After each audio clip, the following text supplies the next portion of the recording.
Hi friends, Happy New Year and greetings of the day. Okay, so I hope you all enjoyed the New Year celebration and hope this year would be a great year for everyone.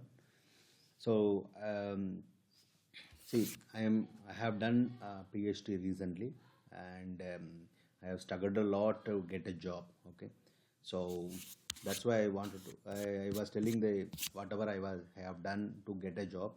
I was telling to my friends. They told that please do post that experience.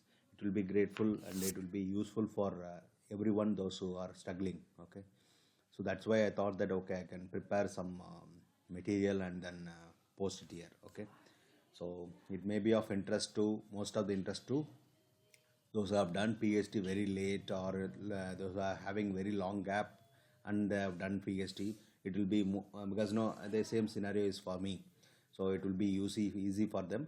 But those who are doing fresher, continuously from MBE, ME, Tech or PhD or BE, PhD, this may not suit them because they will anyway get a job easily because because of their age and the capability and energy they will get a job. Okay, but this is mainly focusing on those who are plus those who are in 26 plus or 30 plus and having long gap after and completed the PhD. Okay, so most of the people, think that after PhD we have to go for necessarily go for academic institutions.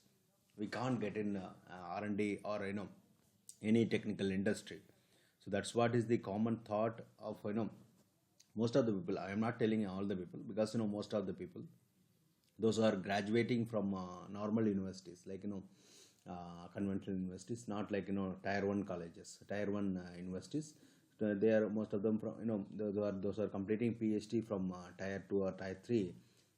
Most of the even I had that mentality. Okay, we can't get into the technical industry because we are having so long gap and so PhD will not be of interest to the industry. That's what my it was thought in my mind. So that's how I feel that so many of my friends has. Okay, so that's why I thought that okay, I can put so it's not necessarily academic. Okay, and it can be a technical industry also because we will have some unique quality that we have to expose and then get into the industry. Okay, so academic institution, as far as I know, in most of the states, only few institutions pay decently. Other institution think that all are slaves. Most of the institution mentality is that I have seen many industry institutions. They treat the staff, the people as slaves, or they think that they are very superior and these people are jobless. They are coming, so we can pay anything what we desire. Okay, so don't ever do that mistake because I did because don't ever go for a low salary. Okay, that is the prime mistake because you will end up in trapped in that particular place itself. So because you have some dignity because you have done struggled a lot to complete your PhD. So don't ever give up and then go and join very um, academic institution where they don't find your values. Okay, where they don't appreciate. See, though you can join academic institution where they appreciate your values. Okay, or they respect your values. Okay, or they respect your knowledge or whatever you have. So don't ever join any institutions. They just simply say that okay, we are filling a position, that's all. As per AICT requirement or UGC requirement, we are filling a position. If they ever say that like that, don't ever join there because they will not treat you. They will treat you as a one of the non-technical, one of the employee, that's all. They will not treat you as teacher or a researcher. No, because they will only think that he is doing something, some documentation work and taking class, correcting the mark script. We are paying him. They will think that we are paying him decent salary because they will think those are colleges who are paying very less. They will compare with those colleges only. So that's why I'm telling. So if you are in one of them, please try to get into the industry. Okay, because though you will not get a very good pay in the initial, but I am saying that very good pay means as per industry standards, okay, for your experience, okay. So though you will get 1 or 2 lakhs less, but you will have a very good, and at least you will have a wrap up with the your skills, okay. At least you will appreciate your skills there, okay. Though you, okay, that's why I'm telling. So I have a few tips or suggestion, whatever you want, you can take it. It can be a guideline or a tips or suggestions, ideas, whatever you want, you can take it, okay. Let me proceed with first. Now, first you have to analyze, take you 1 day or 2 days, sit in a calm place and then analyze which area I am expertise, okay, which area I am good in, where, what is my strengths, what is my weakness, okay. If I am given a job in that particular area, whether I can able to do that or not, or how good I am in that particular whatever I have learned, how good I have whatever I have done. So that you have to analyze, okay. How you analyze?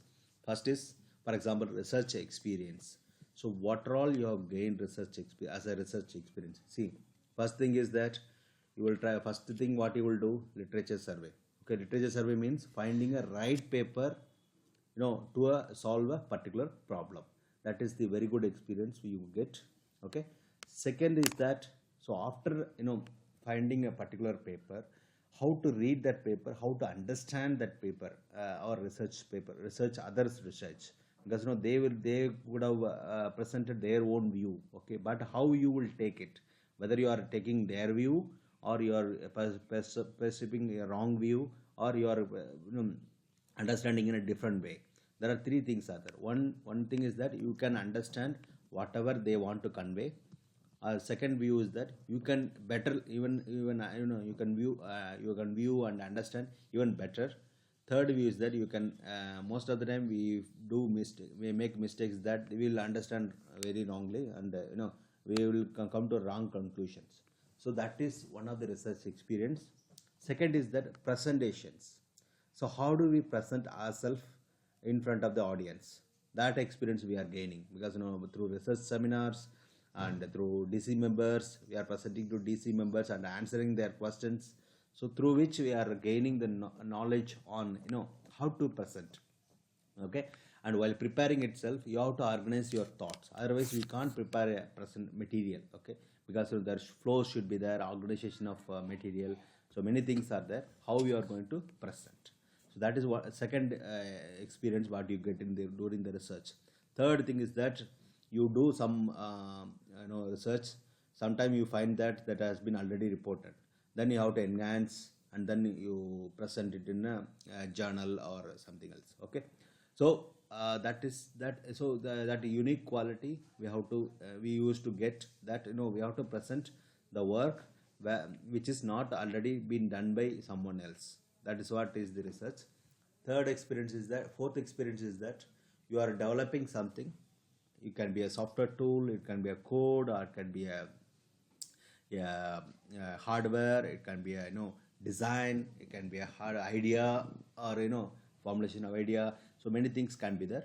So those are all research experience. Okay, this you have to highlight in a different unique way, because this experience. So how you arrive at a particular problem, and this you have to give us a research summary kind of thing. Okay, or professional summary. And if you do not have any sort of industry experience, you have to summarize these things, qualities. Okay, how finding a right paper and understanding like that, you have to summarize your qualities. Okay, second is that professional or industrial experience. Professional, I mean, it can be industrial experience, it can be a postdoc experience, it can be a PhD project experience, it can be a research associate experience, it can be a research assistant experience, it can be an internship or anything. Okay, so next is that industrial experience. Okay, in align with your area of expertise. For example, if you are working good in signal processing, there are multiple areas will be there. Which signal processing you are good in? Radar signal processing or image there are multiple signal processing is there, or image processing. For example, if you are good in image processing, whether you are going to medical images treat us, we are good in medical treating medical images or satellite images or remote sensing images or many other images, okay. Or if you're the antenna design engineer, which antenna you are familiar with, for example array or a patch antenna or a high aperture antennas or wire antennas, that you have to experience, okay. So because accordingly you will be aligned with your industry, okay, because industrial experience should have aligned with any of the area whatever you have done, okay. Next is competency. I mean to say that, see, we may not be able to good in all the areas aspects what we do. For example, if you are taken up signal processing, you may be good in decoding the signal, decoding part, or receiver chain, or transmitting part, but you cannot be good in all the scenarios. For example, if you are good in antenna design, you can be good in array, you cannot be good in many other antenna technologies. So that's what we have to understand, which area you have to narrow down your experience. You have to narrow down your mind, your focus into whatever area you have done competency, because based on that you have to look for a job. You may not get exact thing, but whatever area you have worked in, that's what I am telling competency. If you are very good in that particular area, that will fetch you a job, because if you are very good in that, understanding wise, design wise, and executing wise, fabrication analysis wise, then you can do many other work, some allied work easily, because it's a matter of 1 or 2 weeks to learn, okay. Next is the competency can be in terms of software tool, hardware design, testing, or next. So testing, okay. Next is that next quality is the hands-on experience. So most of the industry look for hands-on experience, because you will be not given 6 months training or 10 years, 10 years, 1 year training as like they do for BE graduates or BSc graduates nowadays. +2 people also they are hiring, +2 students also they are hiring. So they will not give you, they cannot leverage for 1 year for your training. So what they expect is hands-on experience. If you have a hands-on experience, they can put you in a project within 1 month or within 2 weeks, because you will ramp up very quickly, because if you have a hands-on experience. What sort of hands-on experience? Design life cycle. You might have studied in the software engineering or hardware engineering, something like that. Design life cycle or design cycle. It can be either hardware or software. First, we need to understand the framework. So first what we have to develop, and how it will be deployed, how it will be tested, how you will debug the issue, and then finally release as a product. There are, I may be missing something. I am just giving rough idea, okay? Because first you have to design a architectural role, because architect will design how the framework should be. Then accordingly our design should be design layout, you can say, for hardware. So then we have to allocate the works to each people, like some may be good in, some will be, for example, if you are hardware, if you are if you are planning for design transmitter, then some people will be assigned to design antennas, RF front ends. Some people will be allocated to design RF power amplifiers, load amplifiers, and other things. Some people will be doing mixers, something like that, okay. Finally, we have to integrate all those components, okay, and then test it. So whether all are mutually working or not. Then we have to test it as a component level and also after integration. And then we have to comply with the certification bodies, so for emissions and other things, so those kind of stuff. So but you cannot have that much experience, because hands-on experience, but at least you should have worked in one of the modules, okay. Then they will think that, okay, you can work with some other, because that's why under one of the module, under you should have an understanding of how the life cycle should be, so that you can fit into any of the industry. That's what I mean to say. Next is the testing tools. Testing tools, there are number of testing tools are available. You can through emulation, you can find out how you can test it, or you can you can for example, equipment, automated testing tools. So many things, if you have a knowledge, it will be useful. Next is measurement equipments. So which equipments you are familiar with, and how do you handle, how much experience you have. So because measurement equipment will have number of parameters to be captured, so you should have some of sort of knowledge on that. Next is publications. Though many of the industry will not look for publication, because they most of the people, because they do not want you to just publish and leave it there. Okay, they want above qualities. But some of the industries will look for publications. Some of the tier one industries will appreciate publications also. So what sort of publications you have? Okay, so next is that certifications. Certifications, I mean online certification. It can be a software coding certification, or technology certification, or hardware design certification, or hardware testing certification, anything, whatever you want. If you have any certification, it will be additional advantage. Nowadays everything going online, so you can do most of the certifications are free of cost. So you can do as many. For example, nptel is one good thing, because you learn many things about. If you want to learn technology and other things, you can go ahead for nptel, udemy, many things are there. Okay, most of the vendors, for example, if you want to get into some particular industry, for example, hardware industry. So which hardware? If you are looking for example, antenna.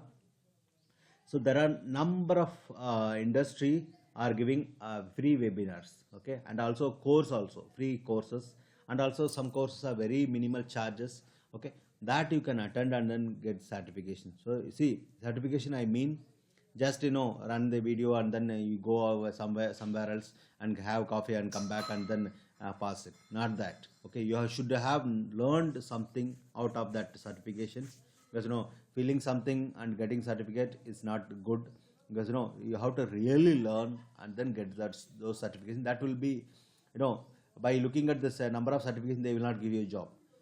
So based on the certificate, what you have learned will matters in the during the interview or technical discussions. So that's what I would say.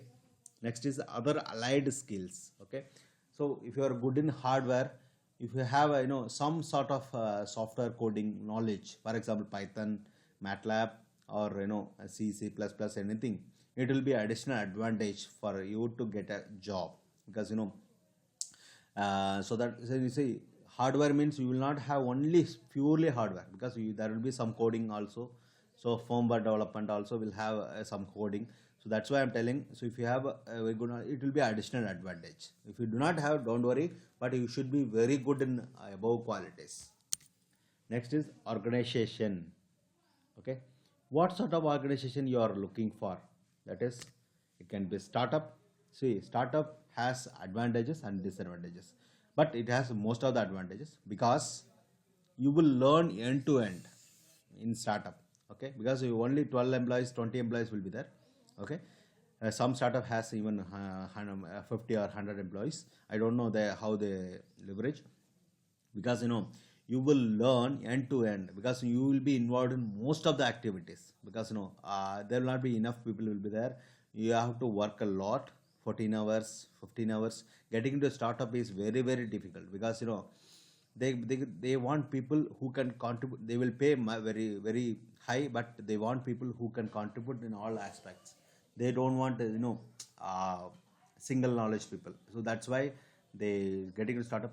Advantage is very good. If you are working in startup for example 5 years, then you can work in any organization. That's what I feel. Okay, next is medium and large scale industries. See, there are industries, I mean it can be a product company or service based company, but most of the time we get job in easily in service based company, where because they serve for many industries, many companies. That's why we know that they are the very large employers.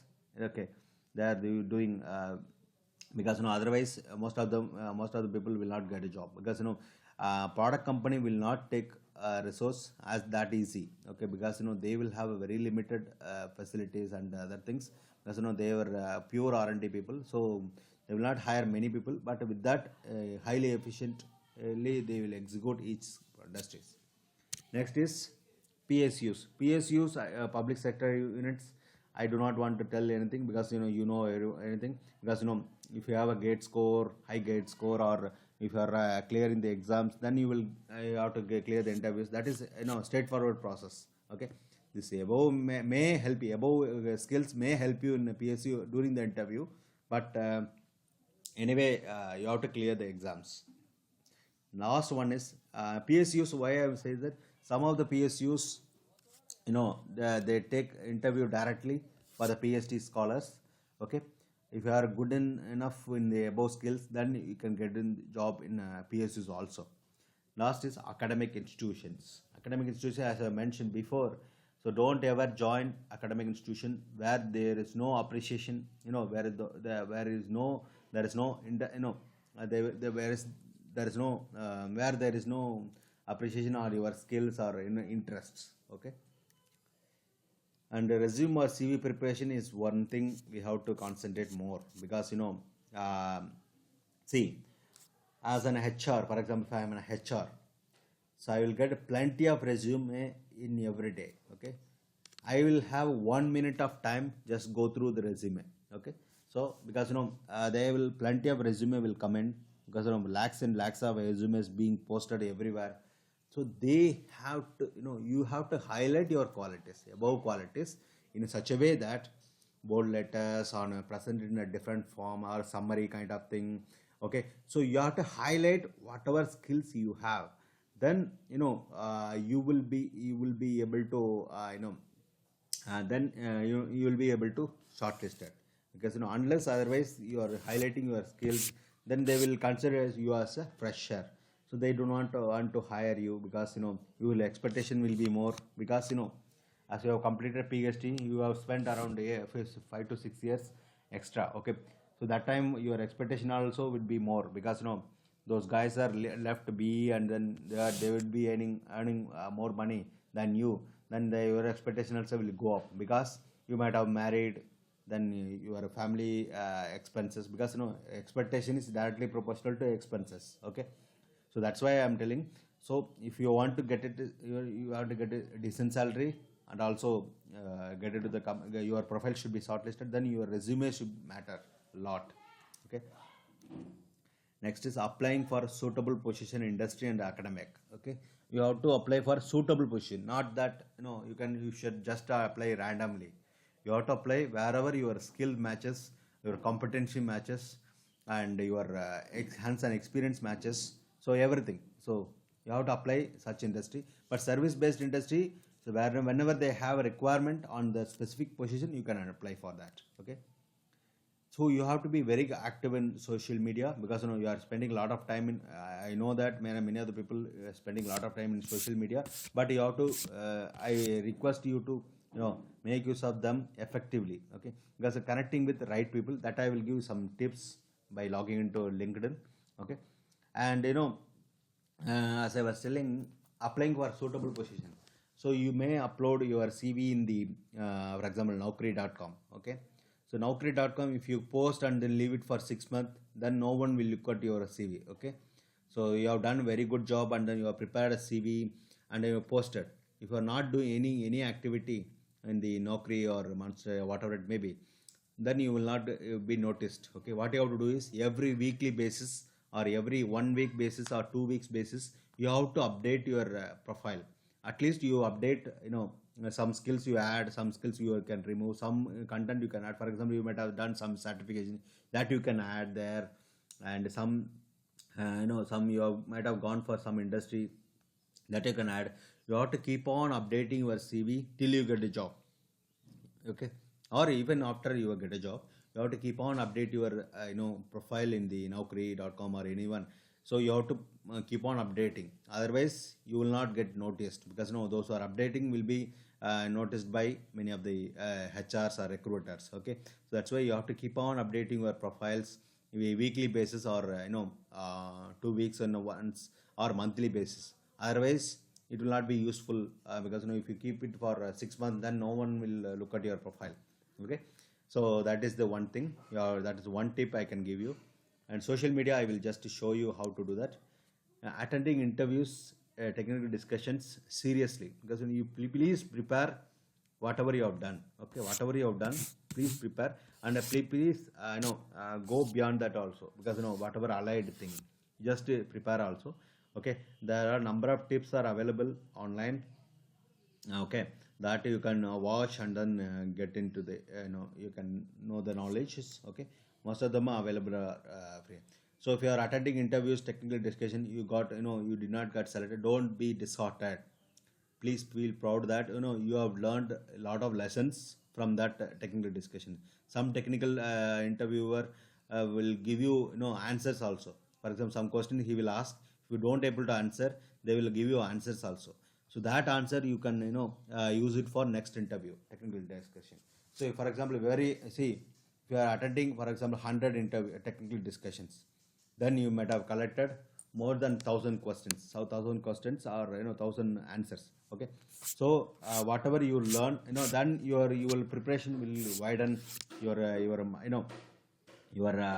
knowledge will broaden, because what is the industry, you will come to know industry expectations and what they are looking for, what answer they are looking for, how you have to answer, how you have to frame your answer, and what are all required answers. So what all field I am lagging, what all weakness I have, and what area I have to concentrate more. So many things, lessons you will learn from these failures. Okay, so don't be disheartened, please learn from them. Okay, so that you will be you will get a 100th one discussion, you will get a job definitely.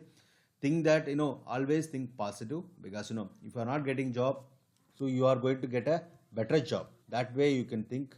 So always be positive, and then I wish you all get job.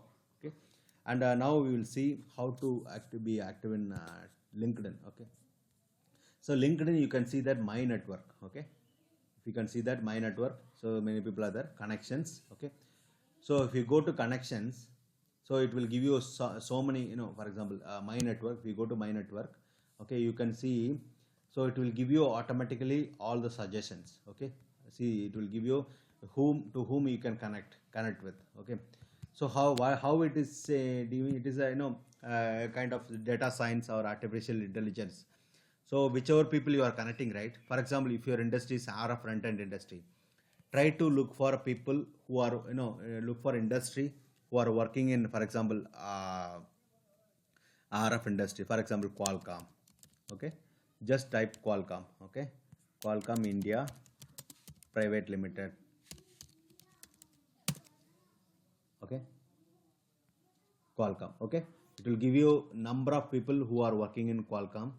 You try to find out, you can go to organization also. For example, you can go to Qualcomm. Just go to organization also. Okay, there you can see that. See, you can see here, jobs will be posted here, and people who are working there, you can just write a keyword. For example, India. See, there are 37 employees. 37,000 employees are there. India, just for example, you can see, it will show you from where they are looking from. See, for example, India, there are number of people are available. Okay, so they can connect with one of them, and also you can get in touch with them and understand their requirements, and then you can prepare accordingly. And also try to connect with as many HRs as possible. Okay, so that you will get a job. They will have they are getting so many profiles. If you are connecting with them directly, then they will be they will be able to find a right person. You are indirectly helping them also. Okay, so that's why I'm saying.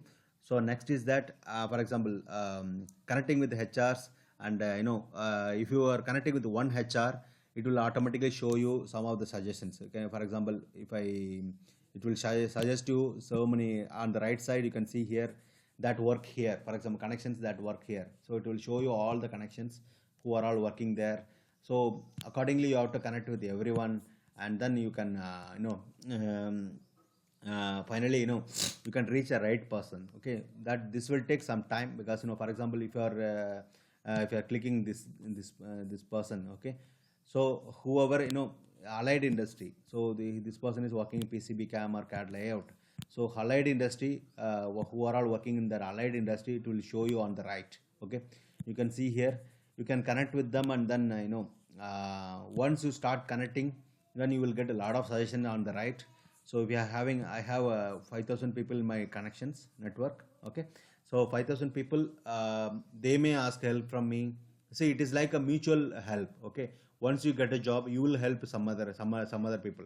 So that's how the network builds up. Okay, because it's not that you are only getting benefited; they are also getting benefited, because those who are, for example, some HRs want some your right people like you. So if you connect with them, then their job is made easy. They are just simply prepare, proceed for in technical discussion, and then they will fill the job. So that is, see, it's a mutual benefit for everyone. I can say that for HR also, because they have to evaluate so many profiles in a day. So it will be pretty burden for them. So what you are doing is that you are highlighting your skills, and then you are contacting with them. By doing so, you are helping helping him or her finding the right people. So those kind of help you are doing. Once you get a job, you can help others also. For example, someone will communicate with you, you can share their CV to your, for example, apart from HR, you can connect with some of the engineers working there, or tech leads working there, or specialist working there.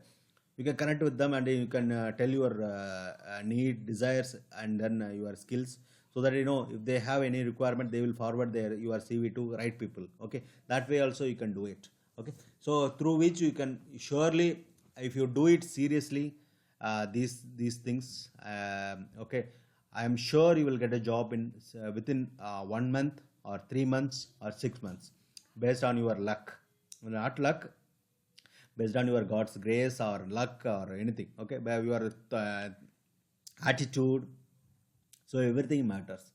So all the best. So thank you for watching this video. So please, if you liked this video, please subscribe my channel. Thank you all for watching.